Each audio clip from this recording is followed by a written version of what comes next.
আমাদের সামনে যিনি প্রেসিডেন্ট হতে যাচ্ছেন মির্জা ফখরুল ইসলাম আলমগীর সাহেব এক্স্যাক্টলি যে জিনিসটা বলেছিলেন 4 বছর আগে, আমি আজকে এক্স্যাক্টলি সেই জিনিসটাই বলবো। উনি বলেছিলেন, এবং এটা হলো প্রথম আলোর একটা পেপার কাটিং, একজন খুব ট্যালেন্টেড রিসার্চার আমাকে আজকে সকালে পাঠিয়েছে। উনি বলেছিলেন যে সাংবাদিকদের মির্জা ফখরুল ইসলাম আলমগীর বলেন জাতিসংঘের তত্ত্বাবধানে গুম ও বিচারবহিত হত্যার তদন্ত চাই। কোয়েশ্চেন হলো কেন উনি তখন এরকমের ম্যাক্সিমালিস্ট ডিমান্ড করছিলেন যে তদন্তের ক্ষেত্রে কেন? তখন কি পুলিশের থানা ছিল না? থানার বাইরে উনি কেন বাইরে থেকে হস্তক্ষেপ দাবি করছিলেন এই তদন্তের ক্ষেত্রে? কারণটা তখন যেটা সত্যি ছিল এখনও সেটা সত্যি আছে। আমরা গুম কমিশনে কাজ করার সময় দেখেছি যে আমাদের ধরেন ১,৫০০ কেস লোডের মধ্যে মাত্র ২৫০টার তৎকালীন ওনারা যে নাই হয়ে গেছে, নিখোঁজ হয়ে গেছে, মাত্র ২৫০টার তৎকালীন কোনো ধরনের প্রমাণ পাওয়া যায়। কেন এটা হচ্ছিল? কারণ যখন কেউ গুম হয় তখন এই অভিযোগ নিয়ে যখন থানায় পরিবার যায় তখন পুলিশ এই অভিযোগটা অ্যাকসেপ্ট করে না, সো জিডি অ্যাকসেপ্ট করে না। এই সমস্যাটা সব সময়ের। সো এখন যখন এই যে 3টে আইনে পরিবর্তন করা হচ্ছে, আমি 3টে আইনের কথা বলবো। একটা হলো গিয়ে যে গুম প্রতিরোধ ও প্রতিকার আইন, এইটার ক্ষেত্রে যে পরিবর্তনটা করা হয়েছে অর্ডিন্যান্সের যিনি একজন ড্রাফটার ছিলেন, লেখক ছিলেন, তিনি এখানে আছেন আজকে। যে পরিবর্তনটা করা হচ্ছে সেটা হলো যে গুম যদি হয় তাহলে অভিযোগটা যে করতে হবে পুলিশের কাছে। এক্স্যাক্টলি যে জিনিসটা মির্জা ফখরুল ইসলাম আলমগীর সাহেব তখন পয়েন্ট আউট করছিলেন, এক্স্যাক্টলি সেই জিনিসটা আবার ফেরত এসছে। অর্থাৎ পুলিশের কাছে অভিযোগ করতে হবে, পুলিশই তদন্ত করবে। দ্বিতীয়ত হলো কি জাতীয় মানবাধিকার কমিশনের যেটা অর্ডিন্যান্সের ক্ষমতা ছিল তদন্ত করার, তাদের ক্ষেত্রে শুধু যে এটা তদন্ত করতে পারবে না তা না, যখন মানবাধিকার কমিশনের কাছে কোনো ধরনের অভিযোগ যাবে তখন সেই অভিযোগটা তারা বাধ্য হবে রাউট করে দিতে অভিযুক্ত বাহিনীর কাছে, অর্থাৎ অভিযুক্ত বাহিনী নিজেই নিজেকে তদন্ত করবে। এটাই হলো এই মুহূর্তে বর্তমানে সিস্টেম করা হয়েছে। এবং তৃতীয় হলো গিয়ে যেটা আজকে পত্রিকায় দেখলাম যে গতকাল র্যাবের বিষয়ে যে বিলটা পাস হয়েছে সেটার বিষয় বলি। র্যাবের আমি এটাকে মানে র্যাব অ্যাবলিশ করা হয়েছে এটা বলার কোনো অবকাশই নেই। এটা বেসিক্যালি র্যাবের নতুন করে আকিকা করা হচ্ছে, এইটাই বলা উচিত। এবং সেই আকিকার ভিতরে যেই প্রভিশনটা রাখা হয়েছে যে র্যাবের বিরুদ্ধে কোনো অভিযোগ আসলে তখন একটি 5 মেম্বার তদন্ত কমিটি সেটাকে তদন্ত করতে পারবে। এগেন খেয়াল করি 5 মেম্বার তদন্ত কমিটির মেম্বার্সরা কারা? এটার চেয়ারম্যানই হলো গিয়ে একজন এডিজি। অর্থাৎ 3টে বিলে আমরা একই দিকে সরকারকে ধাবিত হতে দেখছি, উইচ ইজ যে স্বাধীন তদন্ত ক্ষমতা, নিরাপত্তা বাহিনীদের বিরুদ্ধে স্বাধীন তদন্ত ক্ষমতা বারবার করে খর্ব করা হচ্ছে। 3টে বিলে যদি আপনি একই জিনিস দেখেন তাহলে এই কনক্লুশনে পৌঁছাতে আপনি বাধ্য। আর কোয়েশ্চেন হলো কেন? আমরা তো জানি যে গত 15-17 বছর ধরে আইন শৃঙ্খলা রক্ষাকারী বাহিনীরা বাংলাদেশের some of the gravest human rights ভায়োলেশনসের সাথে জড়িত ছিল। তাহলে এই যে পরিবর্তনগুলো হচ্ছে এটা কেন এবং এটার আন্ডারলাইন রিজনিং কী? আমি দেখেছি যে যারা এখন পলিসি মেক করছে তাদের মধ্যে যখন এই বিষয়ে আলোচনা হচ্ছে তখন একটা আলোচনার একটা বিষয়বস্তু হয় যে এগুলো আমরা করছি, আমরা গুম করব না। ওনারা বারবার করে এটা অ্যাসিওর করার চেষ্টা করছেন। ওনারা বলছেন আমরা গুম করব না, কিন্তু তো তদন্ত ক্ষমতাগুলো খর্ব করছি। কারণ যদি কখনো এরকম হয়ও সেটা অনেক সেন্সিটিভ কারণে হবে, অনেক গুরুত্বপূর্ণ রাষ্ট্রীয় কারণে হবে, এবং তখন যাতে ফোর্সেসদের কোনো অসুবিধা না হয়, যারা এই ধরনের সেন্সিটিভ গুরুত্বপূর্ণ রাষ্ট্রীয় কাজে অংশগ্রহণ করবেন তাদের যাতে কোনো অসুবিধা না হয়, তারা যাতে আনফেয়ারলি ট্রিটেড না হয়, সেই কারণে তদন্ত ক্ষমতাটা আমরা স্বাধীন না করে আমরা রেখে দিচ্ছি আইনশৃঙ্খলা রক্ষাকারীদের হাতে।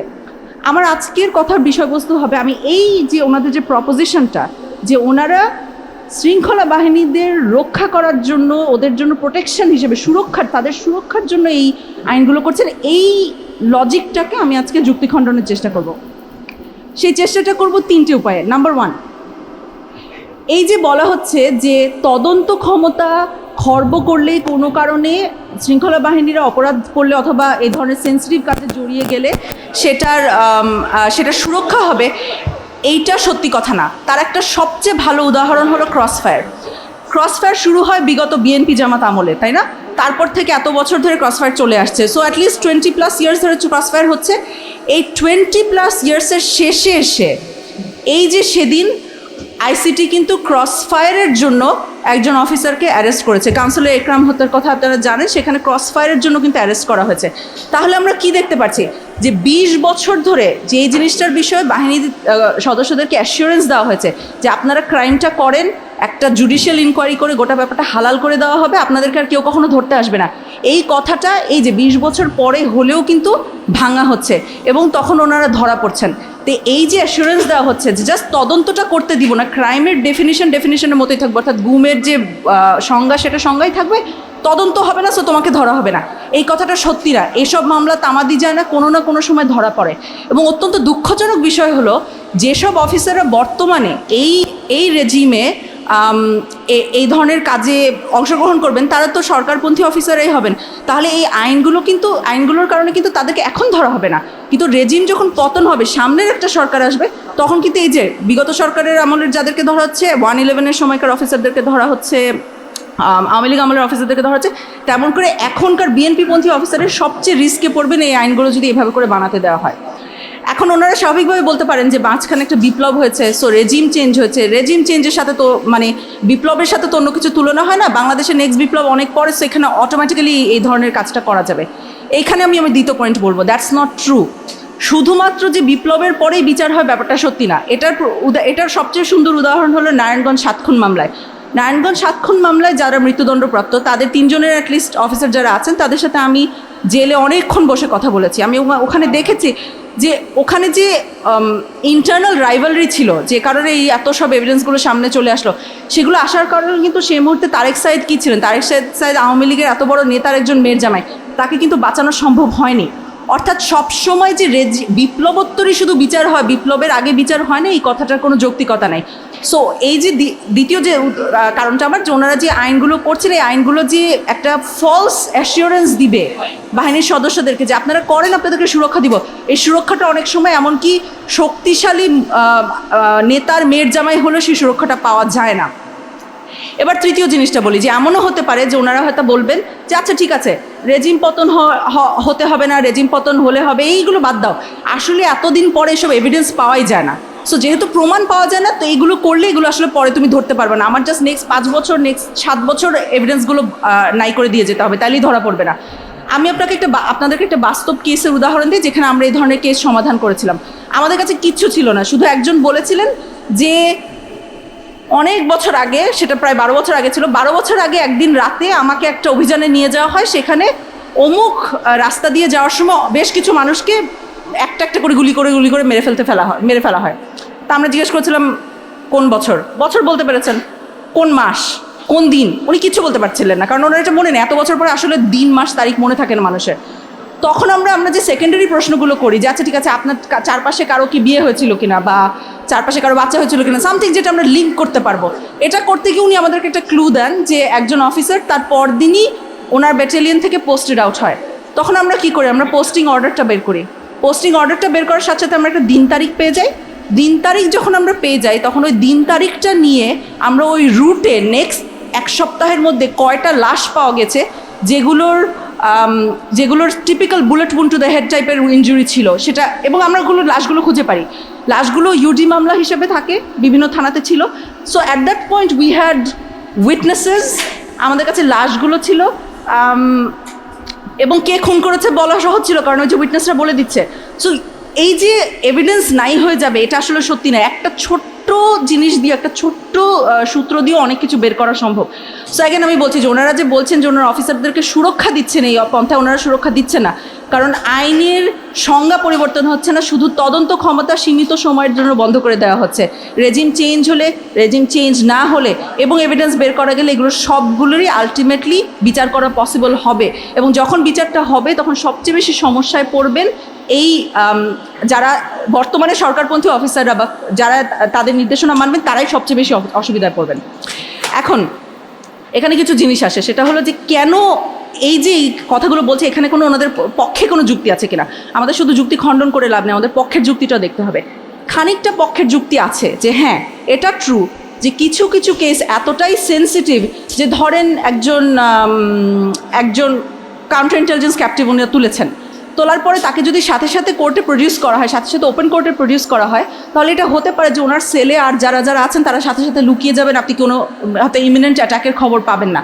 এখানে যৌক্তিকতা আছে কথাটার, কিন্তু এই যৌক্তিকতার রেসপন্স তো আমাদেরকে আইনের এই মারপ্যাচ দিয়ে দিতে হবে না। অন্য অনেক দেশে না, আমি বলব পৃথিবীর সব দেশে তো এই ধরনের অপারেশনস হয়, আমরা তো একক কিছু না। ইনফ্যাক্ট আমাদের কাউন্টার ইন্টেলিজেন্স অপারেশন যে খুব বেশি মানে ব্যাপক ছিল বিগত আমলে এটা বলার কোনো সুযোগ নেই। আমরা আয়নাঘরের ম্যাপিং যখন করেছি আমরা দেখেছি যে 15 বছরে 3টি বাহিনীর কাছে সর্বসাকুল্যে আমরা কাউন্টার ইন্টেলিজেন্স ক্যাপটিভ ধরেন 10 জনের মতো পেয়েছিলাম। আমি যদি ধরে নিই আমাদের খুব বেশি আন্ডার কাউন্ট ছিল, তাহলে আমি এটাকে যদি 3 দিয়ে গুণও করি 30 জন, দ্যাট ইজ কম্পেয়ার টু আমার 1500 অ্যাকচুয়াল ভিকটিম লোড, এবং সেটা একটা আন্ডার কাউন্ট। সো আসলে 30 জনের জন্য তাও আবার মানে মাল্টিপ্লাইড বাই 3 করার পরে 1500, এটা আসলে কোনো লজিক্যাল কথা না, এমন কিছু হয়ে যায় না আমাদের কাউন্টার ইন্টেলিজেন্সে। কিন্তু তবু আমি ওনাদের যুক্তিটা ধরে নিচ্ছি যে সব ক্যাপটিভকে যদি ইমিডিয়েটলি প্রডিউস করা হয় তাহলে এটার হয়তো কোনো ডাউন সাইড থাকতে পারে। তাহলে আমাদের দেখা হচ্ছে অন্য দেশগুলো কি করে।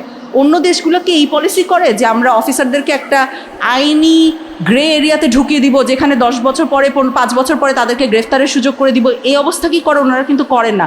ওনারা কিছু স্পেশালাইজ সিস্টেমস বের করে, ওনারা কিছু স্পেশালাইজড কোর্টস বের করে যাদের অনেক হাই সিকিউরিটি ক্লিয়ারেন্স থাকে, তাদের সামনে এইসব ক্যাপটিভদেরকে প্রডিউস করা হয়, এবং এই ধরনের ক্যাপটিভদেরকে ওখানে প্রডিউস করলে সেইভাবে জিনিসটাকে মানে আইনের আওতায় নিয়ে আসা হয়। এটা বাংলাদেশেও করা সম্ভব, ইনফ্যাক্ট করা উচিত।